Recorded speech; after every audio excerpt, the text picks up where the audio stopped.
आजच्या या शुभदिनी मी आपणा सर्वांचं इथे मनापासून स्वागत करतो.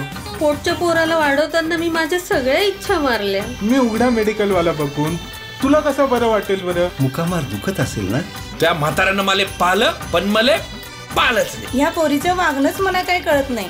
दीपकरावांचं नाव घेते, सर्वांना दाखवते हिसका. आजकालच्या सुना सासूला कुठं आईसारखं वागवतात. अर्ध आयुष्य तिच्या जन्मदात्री आईच्या कुशीत आणि अर्ध आयुष्य सासूरूपी आईच्या कुशीत. तुमच्या सुनेचं कसं होत असेल? अरे एखादी मॉड तरुणी असते ना तर मी तिला सोडवायलाच गेलो असतो. डॉक्टर बाय झोपा. अहो मी पेशंट नाही, हे जीभ बाहेर काढा. अजून डॉक्टरांना पैसे घालण्यापेक्षा पिकनिक केली परवडली.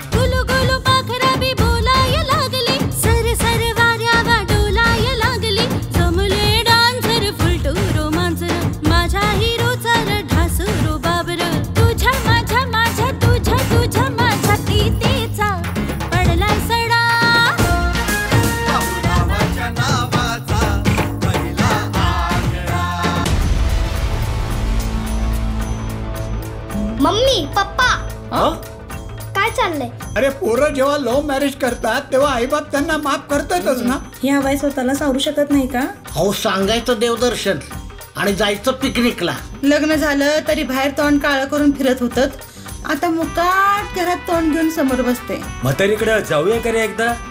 कसं जाणार? आयुष्यभर कलंक लावून घेतला नाही आणि आता कुंकू लावा. आयुष्यभर अनेक संकटांवर मात करून संसार उभा राहतो. लग्न झालं काय दाखवणार आहेस? पण ती प्रेमानच बोलत होती. हो हळुवारा वाहिला जणू तारा छेडिल्या, हळुवारा वाहिला जणू तारा छेडिल्या, प्रीतीच्या अंगणी हा सूर झंकारला.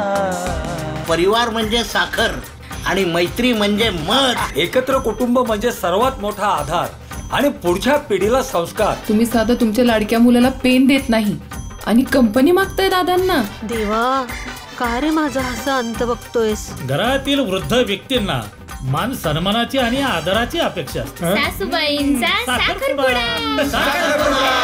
वार वा वा वा वा. काय मी बोलते यार.